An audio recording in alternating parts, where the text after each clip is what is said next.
Mr. Strong and the Ogre. Mr. Strong is the strongest person in the world. He is so strong he can balance an elephant on one finger. But quite recently, it looked as though Mr. Strong might have met his match. One day, Mr. Strong met little Miss Tiny on his way home from the shops. Little Miss Tiny was crying. "Whatever is the matter?" asked Mr. Strong. Little Miss Tiny told him. She had been walking back to her house, carrying a lollipop over her shoulder, when a huge, ugly ogre had leapt out from behind a bush, blocking her path. "Gimme your lollipop," the ogre had demanded. Poor little Miss Tiny had no choice but to give the ogre her lollipop. Mr. Strong was appalled. "It is not far to my house," he said. "I'll make you a cup of tea, and we can work out what is to be done." With little Miss Tiny sitting on his shoulder, Mr. Strong continued on his way. Just around the corner, they came upon Mr. Rush sitting at the side of the road, looking very shaken. "Whatever is wrong?" asked Mr. Strong. Mr. Rush explained. He had been driving along the road when an enormous brute of an ogre had loomed up in the middle of the lane. "Gimme your car," the ogre had demanded.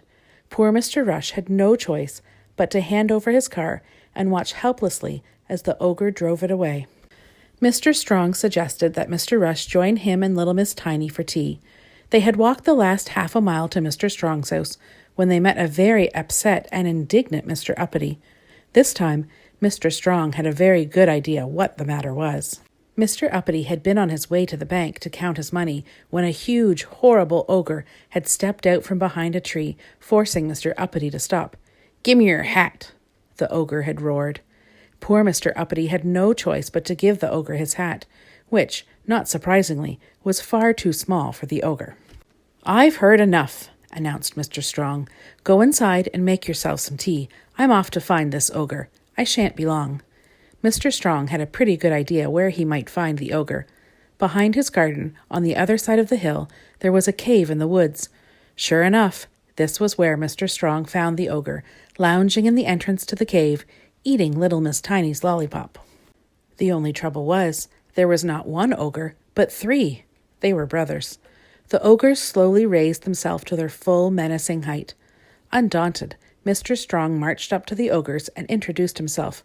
"Strong? You don't know the meaning of strong. Just look at you," mocked the biggest ogre. "If I prove I am stronger than the 3 of you, will you apologize to my friends and promise to stop bullying?" asked Mr. Strong. "Stronger than the 3 of us?" boomed the biggest ogre. "Even my little brother is stronger than you." "Can he lift this?" asked Mr. Strong, raising a large rock above his head. "Easy peasy," said the smallest ogre. Mr. Strong passed the largest rock to the smallest ogre, but it was too heavy for him, and the ogre dropped it on his toe. "Ow!" he bellowed in pain. "Out of the way, titch!" snarled the middle ogre, pushing the youngest ogre out of his way. "I bet you're too weak to pick that up," he taunted, pointing at a huge slab of stone. Mr. Strong smiled and lifted it effortlessly. "Your turn," said Mr. Strong. The middle ogre tried with all his might to lift the slab of stone. He raised one end 3 inches off the ground before he dropped it, trapping his fingers underneath. "Ow!" roared the middle ogre in pain. "Let me have a go," thundered the third ogre, who was possibly the least clever of the 3, but by far the largest. With an enormous effort, the biggest ogre lifted the stone slab above his head. "Beat that," he grunted through gritted teeth. But then his knees began to wobble, his legs started to tremble, and his arms buckled and the rock came down on his head, knocking him out cold. Mr. Strong picked up the biggest ogre as if he weighed no more than a feather, and carried him with the 2 other brothers following behind, over the hill, back to his house, where he set him down in front of his 3 friends. "Now we have got all that nonsense out of the way," said Mr. Strong. "I think it is time you said sorry." "We're sorry," mumbled the 3 ogres in unison. "We can't hear you," said Mr. Strong.